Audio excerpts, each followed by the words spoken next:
12 जनवरी को मैंने स्वामी विवेकानंद की जयंती पर एक कार्यक्रम तैयार किया था। उस कार्यक्रम में स्वामी जी के गुरु रामकृष्ण परमहंस को दीक्षा देने वाले बाबा तोतापुरी का उल्लेख किया गया था। आज बाबा तोतापुरी के बारे में कुछ विस्तार से जानने की कोशिश करेंगे।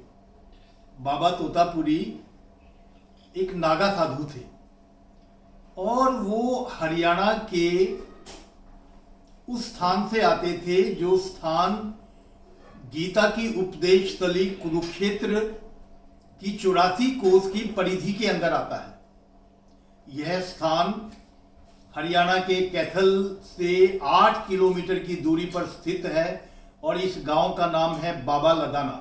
बाबा तोतापुरी अन्य नागा साधुओं की तरह ही पूर्णतः नग्न रहा करते थे।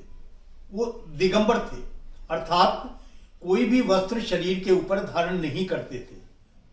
रामकृष्ण परमहंस उन्हें मजाक के अंदर नयन गता है वो भी कहा करते थे। रामकृष्ण परमहंस की प्रामाणिक biography Shri Ramakrishna the great master के अंदर इस सब का बड़ी बखूबी वर्णन किया गया है।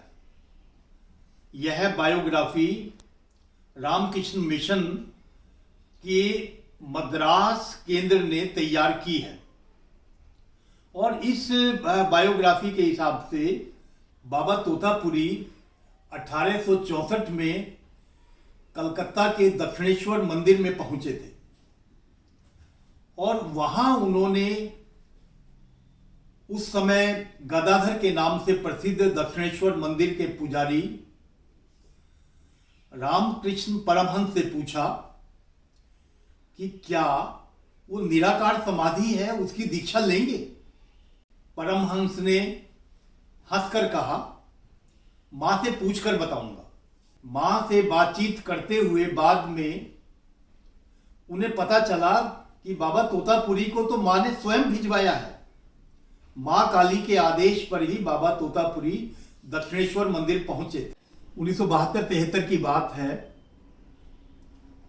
कैथल में बंगाल से चलकर एक साइकिल यात्री पहुंचा। वो रात में मेरे घर में ही रुका। मैं उस समय स्कूल का स्टूडेंट था और उस बंगाली साइकिल यात्री ने इच्छा व्यक्त की कि वो रामकृष्ण परमहंस के गुरु तोतापुरी का स्थान जो बाबा लदाना में है उसको देखना चाहते हैं, उसके दर्शन करना चाहते हैं। उस बंगाली साइकिल यात्री के साथ मैं और मेरे बड़े भाई दोनों साइकिल पर बाबा लदाना पहुंचे। ये बाबा लदाना की मेरी पहली यात्रा थी। वहां मठ में एक साधु ने अग्नि का धूना लगाया हुआ था। मई और जून की गर्मी का समय था और उस गर्मी में ऐसी भयंकर आग के सामने बैठकर तपस्या करना किसी हठ योगी का ही काम हो सकता है। उन हठ योगियों के मठ में उस समय बाबा तोतापुरी के बारे में कोई भी नहीं जानता था।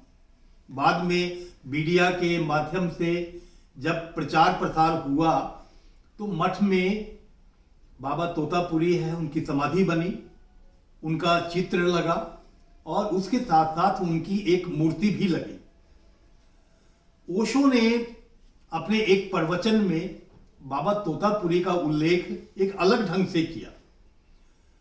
ओशो ने कहा कि रामकृष्ण परमहंस को निराकार या निर्विकल्प समाधि की दीक्षा जब देनी शुरू की गई तो उनका ध्यान उस दीक्षा में लग नहीं रहा था और उसका कारण था रामकृष्ण परमहंस काली से प्रत्यक्ष बात किया करते थे। मां के साथ उनका संवाद ऐसे होता था जैसे दो व्यक्तियों का आपस में संवाद होता है और मां काली की उनके हृदय में जिस तरह से छवि बनी हुई थी ऐसे में निराकार समाधि लगाना उनके लिए कठिन था।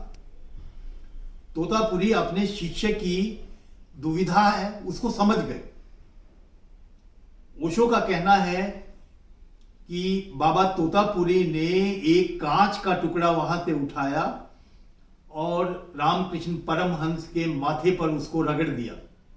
भयंकर पीड़ा हुई होगी और बाबा ने कहा कि अब इस दर्द पर अपना ध्यान केंद्रित करो। और कहते हैं कि उसके बाद रामकृष्ण परमहंस को 3 दिन तक समाधि में रहना पड़ा। वो समाधि की उस अवस्था को प्राप्त हुए जिसे प्राप्त करने में बाबा तोतापुरी को 40 साल लगे थे। एक दूसरा पक्ष भी सामने आता है और उस दूसरे पक्ष के अनुसार बाबा तोतापुरी ने जब देखा कि उनका शिष्य समाधि में अपना ध्यान केंद्रित नहीं कर पा रहा है तो उन्होंने बड़े जोर से उनका माथा है वो दबा दिया। मतलब बाबा बहुत बलिष्ठ थे। रामकृष्ण परमहंस तेजस्वी तो थे पर दुर्बल थे। मतलब है तो बलिष्ठ बाबा के दबाने से माथे में दर्द शुरू हुआ और उस दर्द पर फिर ध्यान केंद्रित हुआ। बाबा तोतापुरी कहीं पर भी 3 दिन से ज्यादा नहीं रहा करते थे, लेकिन दक्षिणेश्वर मंदिर में अपने शिष्य रामकृष्ण परमहंस को अद्वैत वेदांत की शिक्षा देने के लिए वो 11 महीने तक रहे और उस 11 महीने में उन्होंने अद्वैत वेदांत के साथ साथ रामकृष्ण परमहंस को संन्यास भी दिलवाया। उससे पहले रामकृष्ण परमहंस गृहस्थ थे, उनका नाम गदाधर था। संन्यास के बाद ही उनका नाम रामकृष्ण हुआ और बाद में फिर परमहंस उनके नाम के साथ है वो जुड़। यह अद्वैत वेदांत क्या था जिसे बाद में स्वामी विवेकानंद ने पश्चिम के माध्यम से पूरी दुनिया में फैलाया और पूरी दुनिया में भारत का हिंदू धर्म का एक डंका बजा। मतलब परचम भारत का पूरे विश्व के अंदर फहराया गया। भारतीय दर्शन में 2 मत हैं, एक मत है द्वैत और दूसरा मत है अद्वैत। द्वैत का अर्थ है आत्मा और परमात्मा, आत्मा का परमात्मा के साथ संबंध। लेकिन अद्वैत मत का मानना है कि आत्मा और परमात्मा एक ही है, इन दोनों के अंदर कोई भेद नहीं है। तो स्वामी विवेकानंद ने इसी अद्वैत मत को पूरी दुनिया के अंदर स्थापित किया। यह बताना भी जरूरी है कि रामकृष्ण परमहंस के गुरु तोतापुरी उनके अकेले गुरु नहीं थे। रामकृष्ण परमहंस ने अनेक गुरुओं से शिक्षा प्राप्त की, दीक्षा ली और उन्होंने तंत्र की जो 64 विद्याएं हैं, तंत्र की 64 साधनाएं हैं, वो भैरवी ब्राह्मणी से प्राप्त की।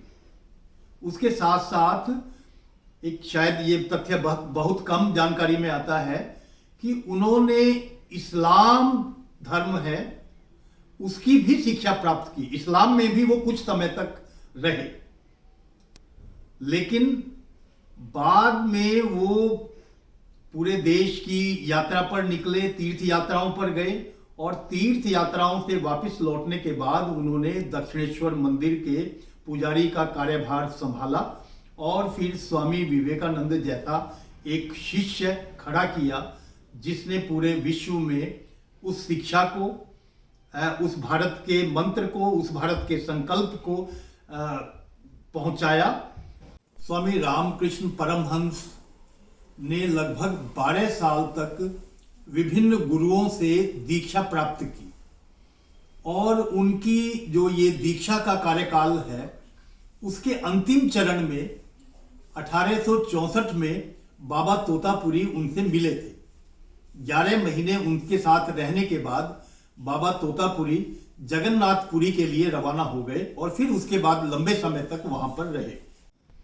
मुझे लगता है कि स्वामी तोतापुरी के बारे में आज जो जानकारी मैंने आप तक पहुंचाने की कोशिश की है उस जानकारी से आपके ज्ञान में भी थोड़ी वृद्धि हुई होगी और आपको ये पसंद भी आया।